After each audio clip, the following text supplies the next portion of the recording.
We are so back. Episode 25 of the Soundcheck podcast. This is a quarter cinch. Quarter century episode. We How you made feel it. about that? We're growing up, dude. Podcast is growing up. We're going right with it. Love that. Moving right along. We are back after tour in real time. How are you feeling to be home, back in your home state of West Virginia after all the travels that we just did? It's good to be home, dude. You know, you miss your bed when you're away from it. You miss your bed. It's good to be home. It's especially good to be home because I came back to West Virginia and the weather is like warmer now. Like I came back and spring is in full bloom. Whenever we flew out, it was still pretty cold outside. The trees were all gray, nothing had bloomed. Come back, it's warm. There's leaves on the trees. There's kids playing in the park. The birds are chirping. I mean, I feel alive, I feel alive. Pivotal 2 weeks. A lot changed over there. Yeah, dude. You said that like we were gone for a year. No. Well, I was gone for like 3 weeks, I came out there a little bit That's earlier before tour and all that, but feels good to be home, just just to relax a little bit, got some weekend shows through May, but take some time to not be on the go for whatever we do 14 hours a day and, work on the new music, try to get some new stuff out this year and just kinda refocus and all that, but happy to be home. How about you? How are you feeling post-tour? feel good. Post tour is such a funny place that you only understand if you've been on tour, but it feels weird because you're not like with all your boys immediately when you wake up, and you just have like it's like a different life. But then also feels good because you're not with your boys immediately when you wake up, so you have like room to breathe and like drink a coffee in silence and just think about what you're gonna do today. It's such a different like ultimate different end of the spectrum in terms of just like social battery, at least for me. Yeah. Um, but yeah, I feel good. I feel definitely got a chance to get some rest here the past few days, just kind of like clock out a little bit. Um, but I'm back on the road on Wednesday, tour managing for Ollie Joseph and Matt Corman and Doss on their run. So I'm gonna be gone for another like 3.5 weeks or something. Yeah. So yeah, I've kind of like switched hats and just getting my like TM bag, advancing shows and coordinating things and all these, just handling business basically. But Yeah, it's all absolutely. it's all fun stuff. I'm excited to go do that. It's gonna be a good hang with the boys. And you're gonna be on a couple of those as well. So, that'll be fun. I'll see you again in another week Yeah. or not even. Yeah. But yeah, it feels good. Feels good to be home, have a little rest, have a little reset, and then we back out there. Job's not done type shit. Job's not done type beat. Um, yeah, dude, I feel like I remember the day, maybe it was 2 days after I got home.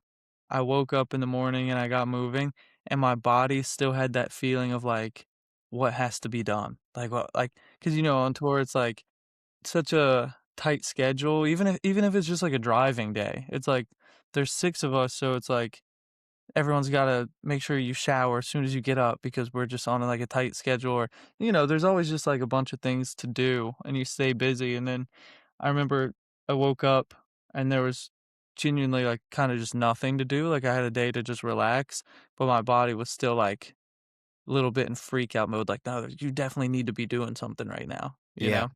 Yeah, it's hard to like flip that switch off or on. Yeah. Um, but dude, overall, I know we talked, the last show and even on the phone the other day, but overall, really successful tour. I feel like we accomplished the mission at hand. And yeah, I'm just like proud of just doing it. And like we're just like we're fucking doing it, So We're really doing it. yeah. Yeah. Yeah, dude, it was a lot of fun. It was a lot of fun. Like, every aspect, like Great people crew. came out to the shows, the fans, had a great time. Like as far as like actually what the point of a tour is, like executed that, just went and played shows and had experiences with the fans. But even the things that don't always go successful, like just the vibe of the van, the fact that all of us together were like legit homies and like Just always good times. You know, you don't always get that on tour. Sometimes there's whatever, people that you don't really know and you don't whatever. All in all, it was a really, really good tour. And we took a little risk. We brought a new guy into the mix. Oh Um, god. his name's Urban Soul. That's his real name, by the way. I don't know if we've ever said this on this podcast, but fucking insane. He came out to shoot my show in Boston in January and wanted to just help, shoot some photos or I can just meet, whatever. So we did that. Ended up being a great hang, did a great job with the photos, and then we ended up asking him to come out with us on this. Or come out with us on this. Yeah, I said that right. Yeah, yeah, I'm fucking short circuiting all the time because I'm just doing too many things at once. But as I've said on this podcast before, like I definitely try to prioritize the van chemistry and the hang because you're around these people all the time, you know? Bringing in a wild card, bit of a risk, but it paid off. Urban's a great guy. He crushed it. He's down to help drive. He's editing in the van. He's cracking a joke. He's smiling. He's got positive energy.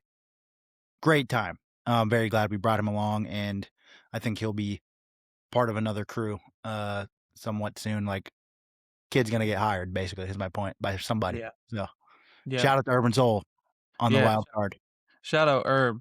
Yeah, that guy crushed it. It was such a you know, yeah, like you said, you don't know what you're gonna get when you're bringing somebody who you don't really know, but damn, yeah, that guy's awesome. He's definitely gonna I mean, be I did on get the to road. meet him that one day, so, like, I had a vibe check. It wasn't completely blind. Right, I kinda I had a good feeling it would go well. right, But yeah, it definitely paid off because it's different hanging out one day and then hanging out for, 15 days straight nonstop, eating every meal together type of thing. right. Yeah, And yeah, just great vibes all around. We had our homie Sean Paddock with us. Again, great vibes. He crushed his set every night. Just felt like everyone was there to like help each other and it was a very teamwork effort, which is like what you need. yep, Um, definitely. and then obviously Sham and Pat, which you've toured with Pat a bunch. I've toured with Sham so much. I hear him snore in every state, I think. Yep, So yeah, great vibe of people. And yeah, I'm just really happy we got to do that, man. It felt special. yeah, it did. Yeah, dude, there were so many just like stories that I can remember of people coming up to me and just being like, your music helped me through this or do that. And it's like every like when those moments happen, every bit of difficulty that it takes to make a tour happen, all the booking emails and the rentals and logistics and organizing and the headache and the worry of like, are people gonna come? It all becomes worth it as soon as those moments happen where it's like, "Man, here we are. Someone is, like, moved by the music. We're connecting." It's great. It was really great. That's what it's all about too. And Don't die on me now. sorry. During the tour, you had made a post something about like I'm just grateful to be like where we are right now, and there's gonna be a day when like I'm not gonna be able to meet every single person that comes and like have a full conversation with everybody because like we might have 30 people or 60 people in the room right now, so it's like you're gonna get to talk to anybody who wants to talk to you, and it's a very special thing. But yeah, you made a post about how in some ways you don't look forward to that because it's not gonna feel as like a connected experience, which I think is totally true and valid. So it's cool to like just like live in the moment that we're in and take it all in and give an experience to people that's like unique and like you don't always get because people that are at our level are not always touring because it's fucking hard to figure out and it's expensive and it's all these things. So yeah, I mean, we've talked about this so much on this podcast, but that's why I just value doing this shit, even though it's hard and it's like sometimes it doesn't make the most sense financially, but it's fucking important. Yeah, 100%. Yeah. Um, can you think of a specific story that you'd like to share with the people that they didn't know, even if they came to a show? Maybe something funny or stupid that happened, or I don't know, whatever comes to mind. The first thing that comes to mind is the Salt Lake City morning when we're headed out from Salt Lake City to go to Denver. Yeah, let's do it. Go ahead. Yeah. Alright, so we play a show in Salt Lake City, and we have to be in Denver the next day for the Denver show. And Salt Lake City to Denver is 7.5 hours, I believe. So we have to be in Denver by, what, 3, 4 PM?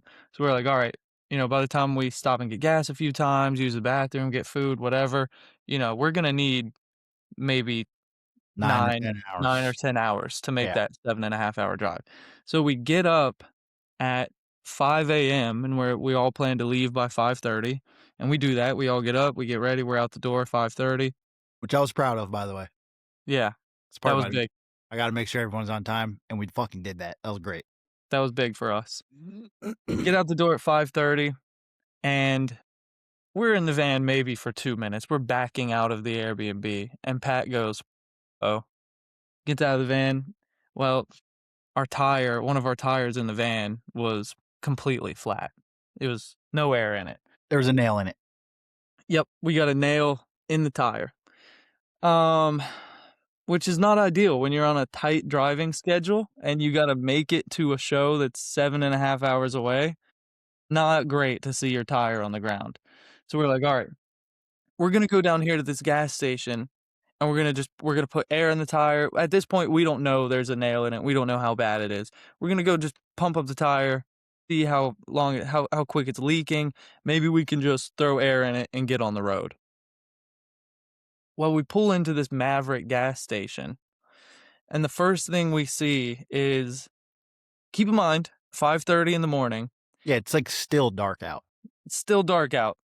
There's a grown man in a Batman costume.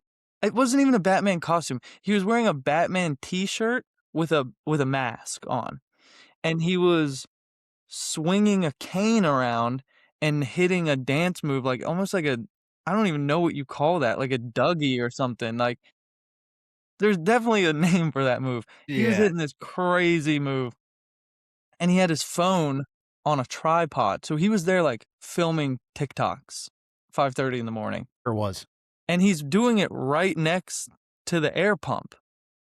So we pull in next to the air pump, and of course our headlights are on. It's still dark outside, and it like shines on him because he's filming his TikToks. Pat gets out to start pumping the gas, and the dude comes up to Pat and he's like, "Yo, you're like messing up my TikToks. Can you "Can you shut guys your move light? the van? Can you Can you move?" move the van or shut your lights off? You're ruining my video." Yeah. And basically Pat is just like, "No, dude, sorry. Like, you're at a gas station. This isn't like a film TikTok studio, like, yeah, production studio. yeah. The purpose of this space is to put air in your tire, like, that's what we're Yeah. gonna do.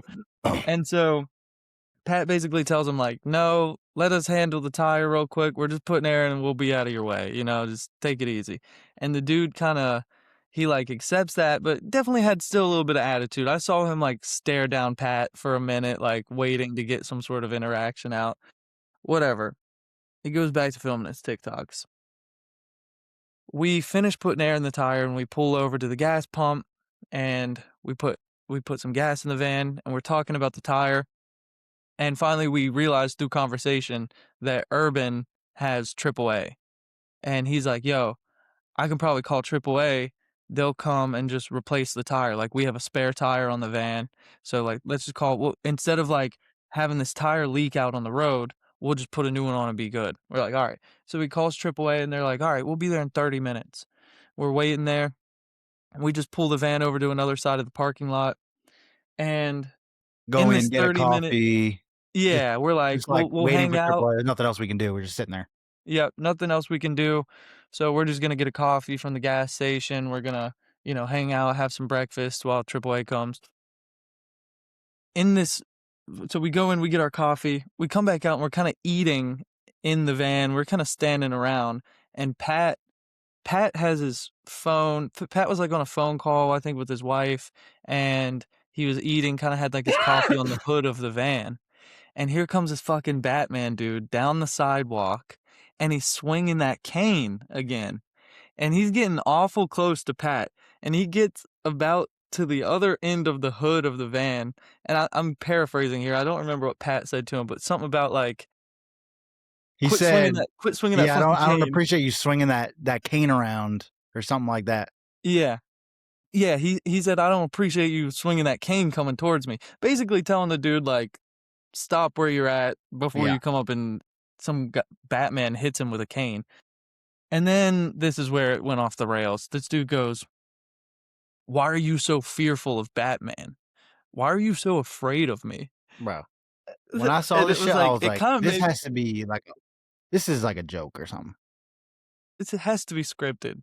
Someone's Like, pranking us." yeah.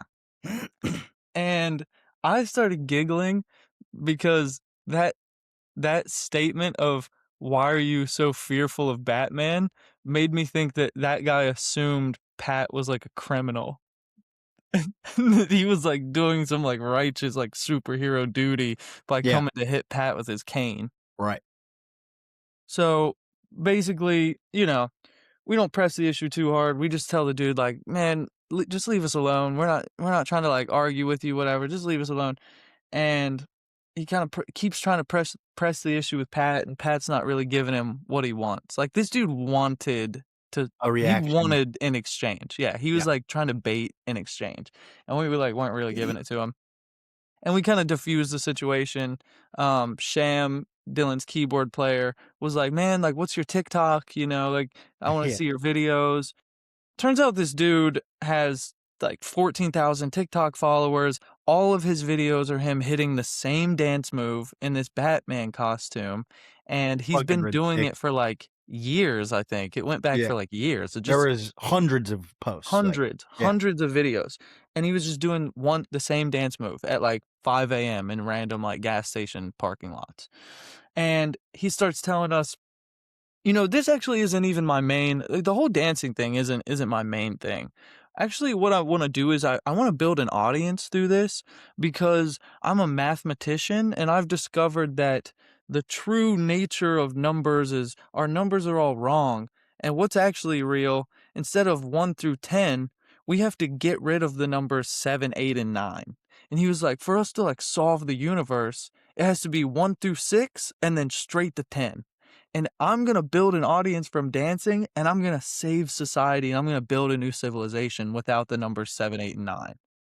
And we're just like, "Okay, we're So, fully checked out." we're dealing with a freak is what you're saying.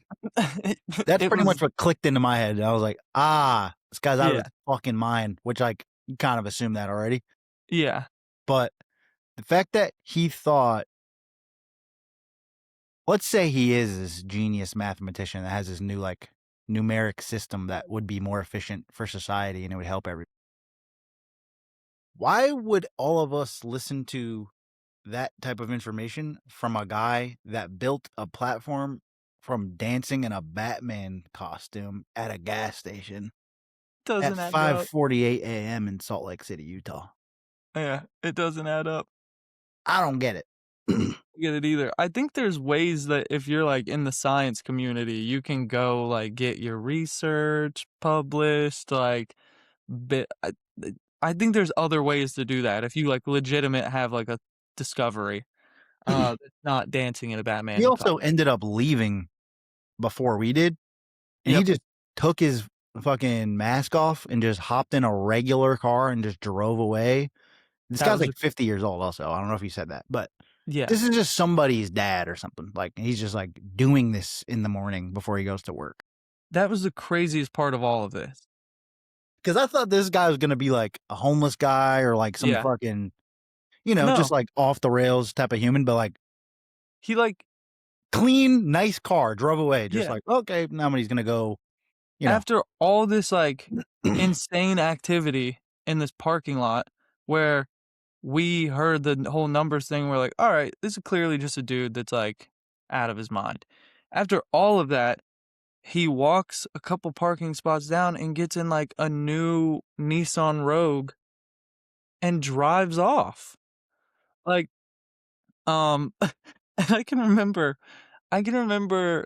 Pat, like I can remember him walking away and Pat being like, I don't know if he said this, but I could tell Pat's demeanor was like, "Thank God this, like, crazy dude is just leaving us alone." Like, it's Yeah. 5:30 in the morning, trying to get our day We're started. We got a dealing with flat other shit tire, like, right now. we're Yeah. dealing with other shit. We're just not trying to deal with this right now. And I remember Pat having, like, a sigh of relief, like, "Oh, this crazy dude walked away." And then when I watched Pat watch the guy get into his car and drive off, and I think Pat's jaw dropped, like, it added a whole new layer of, like, confusion Yeah. and, like, re-interest into the situation. It was a very confusing situation. Um, but AAA got there, and then we're basically like, "Hey, you guys are in a 15 passenger Ford Transit, and it's too big for us to change the tire. We don't have whatever the fuck equipment you need to do that." And we're just like, "Yeah, we told you exactly what car we had. So we waited for you to drive down here to tell us that you can't help." Yeah. Huge waste of time. All of And that was then avoidable. we found a local tire shop that opened up a little bit early for us. We went in there, they changed the tire. It cost $30, I think. Yep. Took 32. about $32, took about 20 minutes.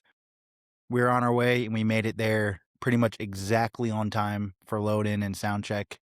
And then we had a banger of a show in Denver, probably the best show of the tour in terms of like turnout and just like overall energy.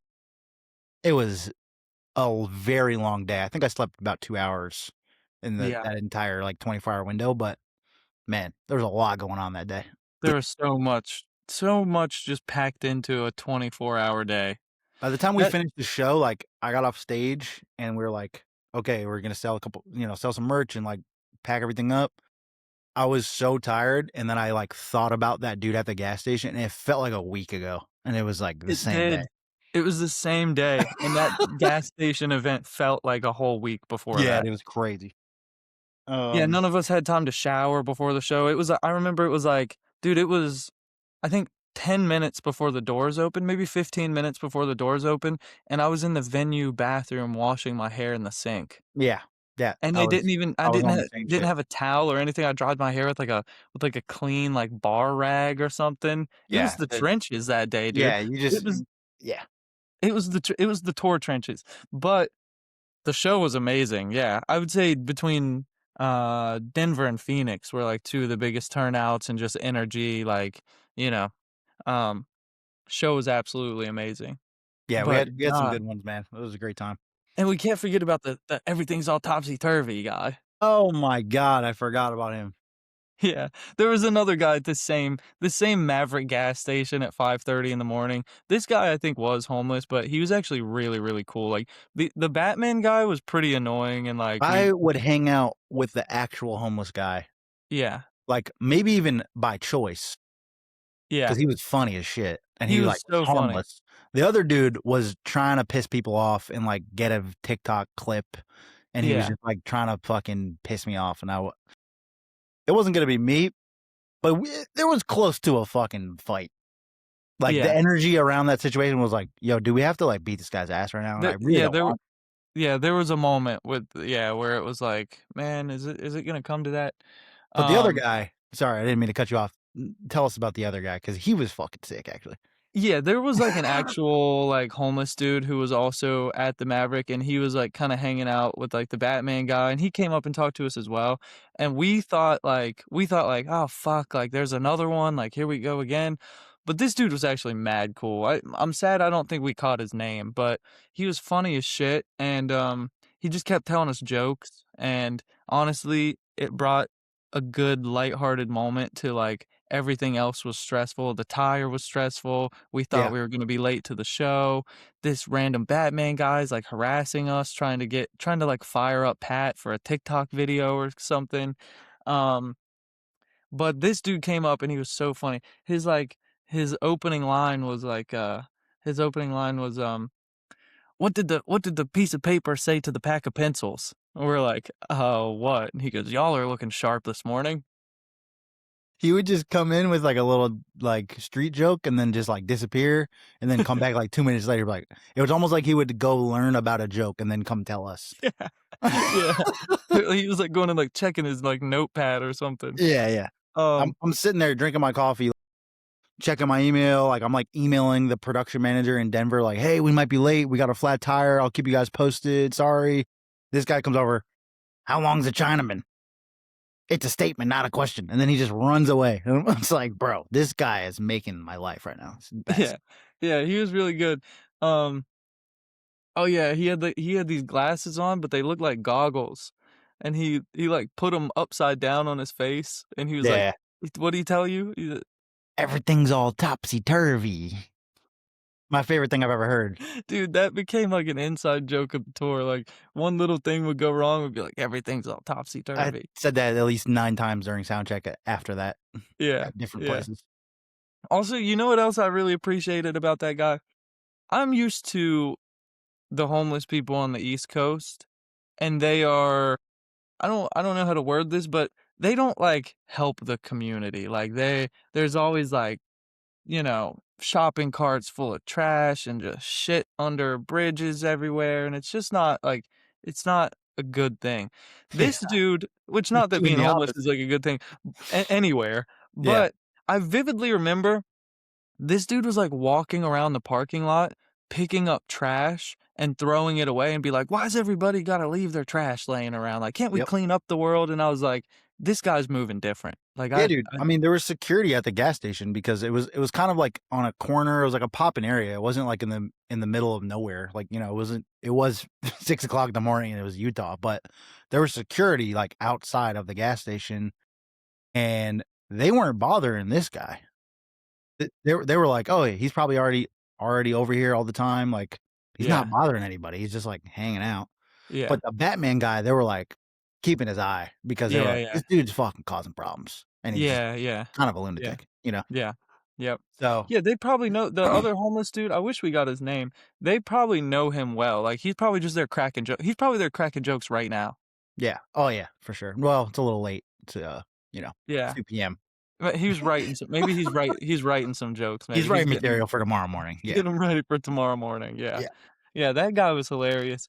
Good vibes too. He just, you could tell he was in a rough situation, but still kept a very happy energy, like, just life was sick for anyway, sure. so I would definitely go back to that Maverick hoping to run into him again, catch a couple jokes, catch up a little bit, Percent. 100%. Um, but yeah, overall, great tour. Um, you're playing Columbus on Friday. Well, this will actually already that'll be in the past by the time this comes out. Yeah. But you got Columbus coming up, and then you got DC, Boston, and Pittsburgh. It might be the wrong order, but that's it, Yeah, right? DC, Pittsburgh, Boston, and Nashville at the end. Nashville, that's right. Yep, yep. At the end, the At venue the end, called the actually, End. yeah, the venue is actually called The End as I thought well. that was Yeah, pretty poetic because that's that the last is. show of the Ollie tour as well, Yeah, and it ends at a place called The End. that is very poetic. Kinda sick. Yeah, and then I think, I talked to you about this already. I think after that, unless any big opportunity pops up for me, opening for somebody or whatnot, I think I'm gonna take a little while off the road. Yep. Um, just focus on the new music. There's a bunch of new music in the vault, and I don't wanna, like, halfway put it out and, like, you know what I mean, not Mhm. promote it all. It's just like, Here's new music." I wanna do everything with intention and make sure I'm, like, delivering it with a full, like, creative picture, you know what I mean? So, I feel like everything all the other stuff is like a trickle down effect of the music being great, and whenever you prioritize the other stuff and then the music isn't so great anymore, the other shit quits working, you know what I mean? All the touring and the selling merch or whatever it may be, um, none of that happens unless, like, the music is really great, so I don't wanna, like, lose sight of that, and I wanna make sure that I'm, like, putting out my music in a intentional way, you know? Yeah. And that becomes increasingly more difficult, when you're trying to put out more music as well. Like, if I was just dropping, like, a song every 6 weeks or something like that, it's like, okay, I can shift my focus into that song rollout for a couple weeks, and then I can focus on other things for a few weeks, whether making merch or whatever, but there's just so much music, like I told you, I think I could put out, like, a new song every 2 weeks until damn near the end of the year, so, it's just much AWA's more about to flood the streets. yeah. Come Yeah, on. big time flooding the streets with music, so it's just gonna take a lot more time of whatever, filming videos and cover art and making sure that everything, you know what I mean? And maybe get some features in there, making sure the artists that are jumping on the songs, like, just communicating with them. It's just it takes more time whenever you're putting out more music. Yeah, So, I love it. I think it's a good plan. I mean, you've also toured a decent amount in the last 6 months, so it's not like, oh, like, you gotta make, uh, make people miss you a little bit because the next time you come yeah, around, you'll have a different set, like, maybe entirely based on all the new music. Like, I'm sure there'll yeah, be some that stick around too, but, you yeah, know, just, like, take some time away, be able to give, like, another experience, um, and yeah, like you said, just dial in everything else around it. And mhm, also just very mental too, just, like, not chill, but, like, just be in one place and be a little bit more comfortable and mentally. yeah, Um yeah. And outside of music, I've got some goals that I've been trying to tackle for a while, especially just, like, physically, like working out and, like, being consistent in the gym and eating healthier, and that all is really it's already hard for me, like, I don't know why, but going to the gym is one of those things that it's like, there'll be months where I'm there all the time, there like 5 days a week, and then it's like I just fall out of it, and I have a hard time being consistent with it. Yeah. Um, and that also becomes so much more difficult when it's like, well, I'm only home for 3 weeks, and then I'm back on the road for 2.5 weeks. It's hard. Anything that is routine based in your life is Yeah. really hard to keep up with. I run into that same problem. If I Yeah. know I'm gonna be home for 3 months, I'm fucking locked in. Like, I'm in the gym 5 days a week. I'm doing what I'm supposed to be doing. But yeah, it's like, once you're on the road, you're like, "Okay, well, I only got 5 days, so I'll probably just not go, and I'll just do it when I come back." And then you're on the road. I mean, Next there's thing you know, no you time haven't to worked do out in 2 anything. months. Yeah. Yep. So, just shit like that outside of music that I'm looking forward to working on and building in my life as well. So, take a few months away from touring and just do, you know, music and me. Word up. 2026, a big music and me summer. Adam's next album, Music and Me. The worst fucking album name I've ever That's a heard. terrible album name. Uh, um, alright, let's wrap here. Just wanted to give an update after the road and, just like a real-time podcast because I know we banked a few. We're probably gonna have to do that as well, but, once again, thanks for listening. We'll be here every Wednesday as long as you guys are listening. Yep. Thanks So, for tuning in, y'all. send Appreciate this you. to your mother so we get another view. Peace. Peace.